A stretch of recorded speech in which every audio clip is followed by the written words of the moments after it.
Hello, and welcome to a video that I cobbled together in just over half an hour. I thought it'd be a fun idea to combine two reality television shows that I love and adore, those being Survivor and RuPaul's Drag Race, and determine if it were a possibility, which Survivor contestants would I cast on a season of RuPaul's Drag Race? I do plan on making another one of these in the future where we swap it up and see which RuPaul's Drag Race contestants I would choose to cast on Survivor. Now, if you do not watch Survivor, that is a-okay. I assume most of the people watching this video are Drag Race fans, considering that my channel is mostly a Drag Race channel. I will catch you up to speed on everything that you need to know to understand why I have picked who I have picked. I'm going to be going in order from the first season that they appeared in on Survivor. So our first contestant is going to be from season 2, and our last contestant is going to be from season 44. So we got range here. Let's get started with Miss Amber Mariano. Now, Amber was on season 2 of Survivor back in 2001, I believe is when it premiered. Season 2, I think. Maybe. It might have been 2000. I think it was 2000. No, it was 2001, I'm pretty sure. Regardless, anyway. She did fine on season 2. She got like 6th place or whatever. Did fine. Whatever. Great job. But then she came back on All Stars and won. And then she was on Winner's Award because she, won. But Miss Amber, in one of, I believe it's a secret scene back in like 2004. The contestants on our tribe did like a mock tribal council for fun where they acted as some of the people on the other tribes, kind of similar to a Snatch Game-esque situation. And she acted as the winner of season 2 of Survivor, Tina, and it was very funny. And that's really the sole reason that she's here. I think she could do a damn good job impersonating somebody if she has to. And she's also just kind of funny and fun, I like it. It's really the only reason I chose Amber, but I feel it in my bones. Next up is Rob Sesternino. He got 3rd place on season 6 and was like, 16th, I believe, on All Stars. But Mr. Rob here, do I think he'd do a good job at Drag Race? No. Do I think he would give good confessionals? Yes. I mean, he is the most popular Survivor podcast, I think, of all time. I mean, he's the most popular reality television show podcast, company that exists. Really, I guess, kind of like the main one. But, Rob Has a Podcast is iconic. So I really think Rob is here for like a good time, not a long time. You know what I mean? I think we're gonna have a good time watching him, but I don't think he's gonna do a good job. Next, we have Siri Fields, icon, legend, mother, done so good on Survivor every time that she's been on it, even the one time she didn't do that good. I mean, this is a similar situation to Rob, where I see Siri being, she would probably do okay. Like, I don't think Siri could actually do really bad at anything, Like, I mean, has placed individually 3rd, 4th, and 6th on Survivor before. Like, she's amazing. But I don't see her going far, but I again see her as being like a light, I see her as being somebody that everybody's gonna love, is gonna be fun in confessionals, is gonna try her best. And I mean, we have to have some like good legends on here, you know what I mean? So I feel like Siri is a great choice. Now, next up is Ozzy, which, I mean, at this point, we're really just going through, Survivor icons of yesteryear, so to say. But Ozzy, I don't know. Looking at this, I'm actually not 100% sure why I put him here.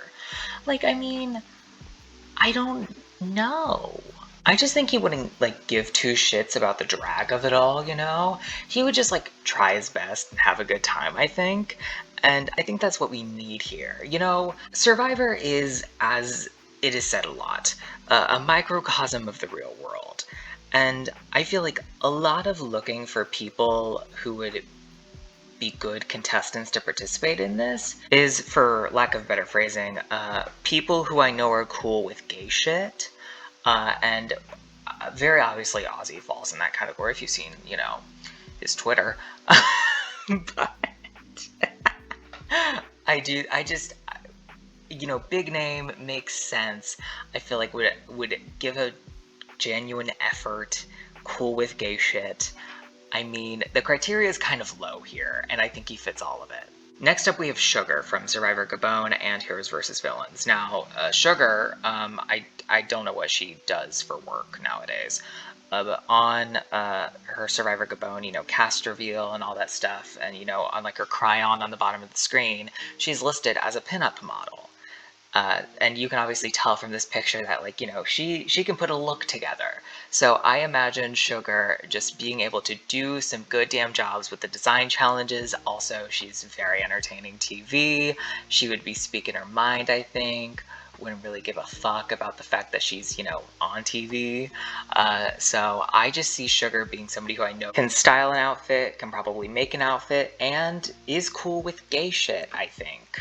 Now here's the pick that if you're gonna question mark at, I feel like it's gonna be this one.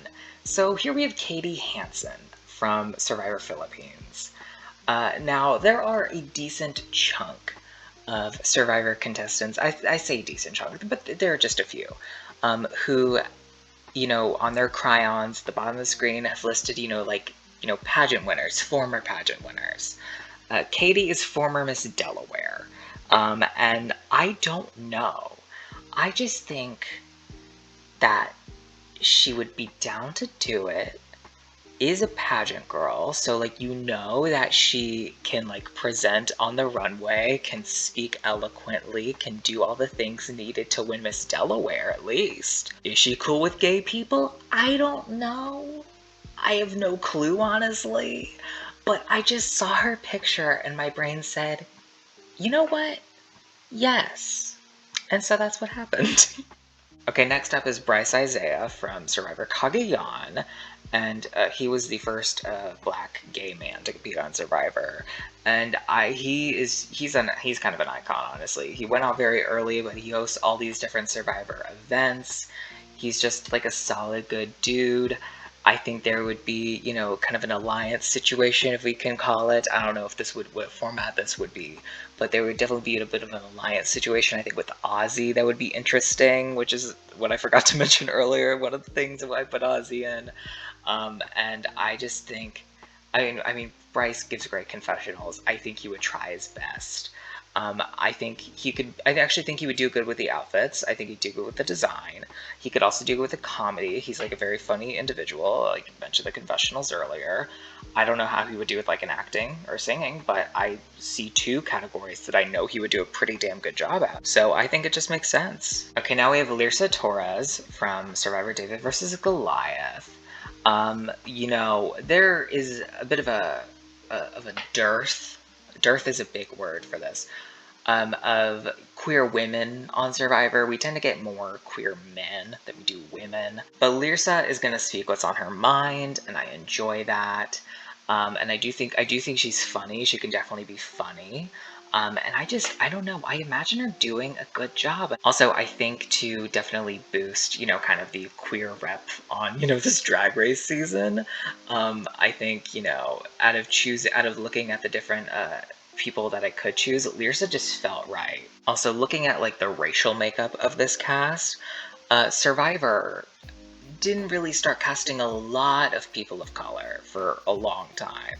I mean, we had seasons 1 through 12 where it's, you're lucky if you get like 3 a season. And then you got 13 and 14, which are like mostly people of color.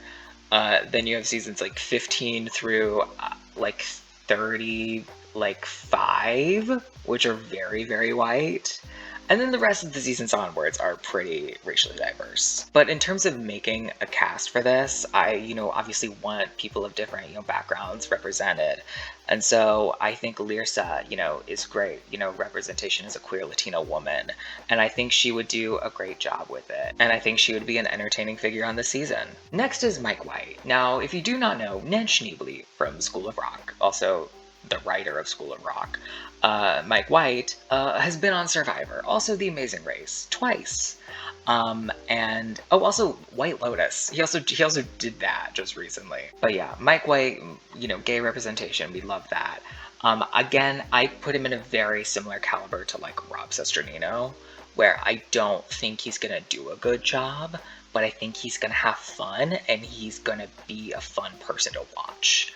And I mean, Mike White, has kind of done a tour of reality television, also being on The Amazing Race, as I mentioned, along with Survivor. I think Drag Race is just another one to just add to the bucket, I think it'd be fun. Next is Karishma from Survivor Island of the Idols. And Karishma is, I've said multiple people so far are going to say what's on their mind. If anybody on this cast is going to say what's on their mind, it's going to be Karishma. And I love her for that. She just does what she wants to do and does what she thinks is best. And she's underestimated. I think she'd be underestimated here. But I think she would fucking serve it. I think she would. And I think she'd be cool with it. I can see her getting all dolled up in the big gowns and doing all of it. Just being elegance. I feel that for her. Like, I get very Kennedy Davenport vibes from Karishma. That's the weirdest fucking sentence I've ever said. But I do get it. That's the way I feel. And I'm not going to be judged for that. But Karishma had to be on the season for me. She's iconic. Next, we have Evie from Survivor 41. Evie is going to be, like the queer historian of the cast. Evie is so far the only Survivor contestant that uses they, them pronouns. And, they're going to know, like, the queer history, as I said, and they're going to, be able to call upon these references, and I think do a good job and have a good time, and definitely be kind of like the storyteller for this season. I said that people would be, like, great at the confessionals, but I think the storytellers of the season is almost different. I think we're going to be cutting to Evie to start the conversations, to wrap up the conversations, to really kind of set the scene for a lot of things and set the context. And I just think Evie would have a great time, and I want to see them do it. Here we have Romeo from Survivor 42. Romeo, more gay representation, is also a pageant coach and also a TV producer. There's basically not a better combo for jobs that aren't doing drag to be successful on Drag Race. I mean, literally, pageant coach knows how to win a pageant, knows how to walk, knows how to do all these things, and also understands the TV setup and, how a certain situation is going to be edited and what they should do to get camera time. I think he is going to do a great job in this situation. Romeo, I think, is really...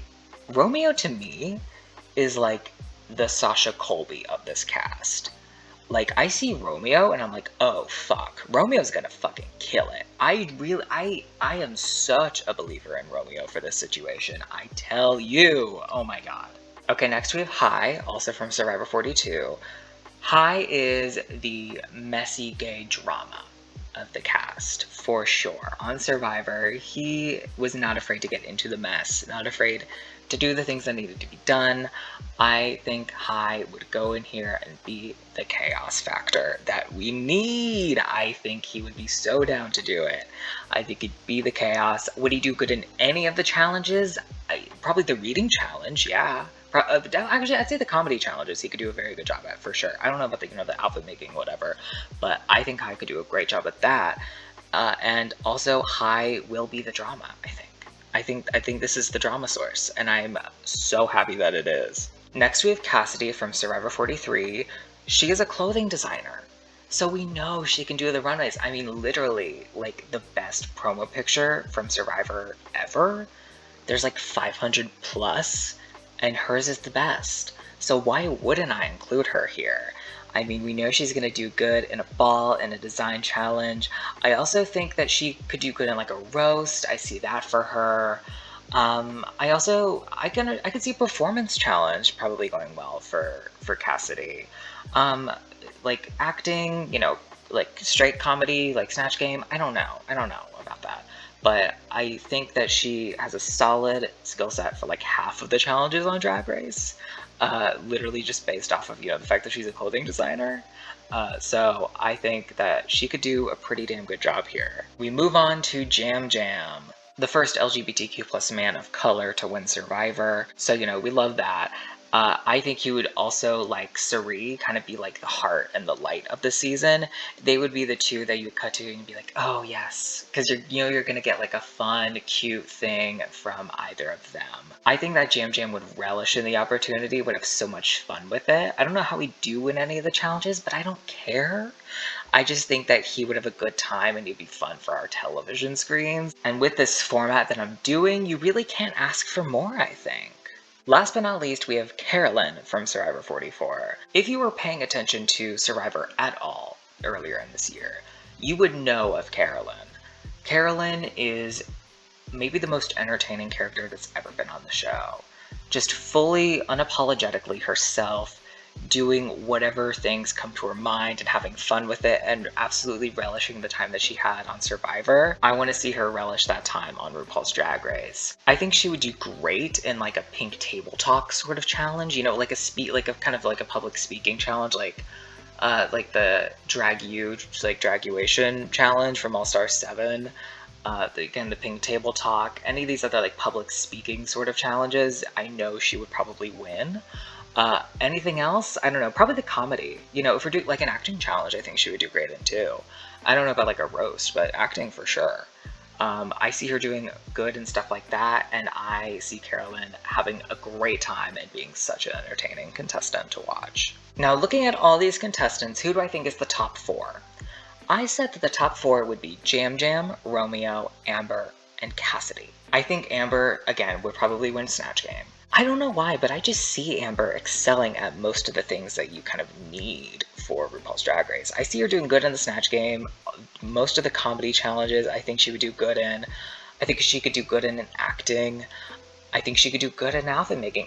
Really, the only thing I'm concerned about is like the performing in like a musical. Those are really like, you know, like girl groups musical. Those are the two that I'm like, I don't think Amber would do 100% well at. But I think all the other challenges she would do above average. So I see Amber getting this. I see her making it far here. Also, Cassidy, as I mentioned, you know, I see her excelling at really any outfit making challenge during the season. I could see her potentially doing good at a comedy situation. You know, something there's like acting, I'm not sure of. But again, I think just due to the fact that she's probably going to have the best runways the whole season, I just see her making this finale. Moving on to Jam Jam, I forgot to mention this in a slide earlier, but I think he would do pretty damn good in really any comedy challenge on this season. I don't know about the outfit making. I also think he could do a good like performance. I think he could kill a lip sync personally. I see him emoting it very well. I again also think like a girl group situation is to write a verse. I think Jam Jam could write a verse. I see it for him. But the contestant who I think would win, without a shadow of a doubt, is Romeo. I mean, literally TV producer, pageant coach. What else do you fucking need? He's gonna know how to make an outfit. I see that for him. He's gonna know how to, you know, speak and win the pageant. He's gonna know how to act. He's gonna know how to do the comedy, I think. The only thing I'm concerned for him is like a dance challenge. That's really the only thing that I see Romeo maybe doing a not good job at. But I think I would be a liar if I said that I don't think that Romeo would win this season. So congratulations to Romeo on unofficially winning the first season of Survivor X Drag Race. Also, that character redemption from season 42 onto this fictional season for Romeo would be chef's kiss, because he was constantly underestimated every single second he was on Survivor. But being like the top dog here would just be fascinating to me. Well, that is going to be it for this video. Please like, comment, and subscribe if you wish. Leave your thoughts, feelings, and opinions down below. As always, I will leave my Twitter in the description down below if you want to go follow me on there. Again, thank you all so much for watching, and as always, take care. Bye-bye.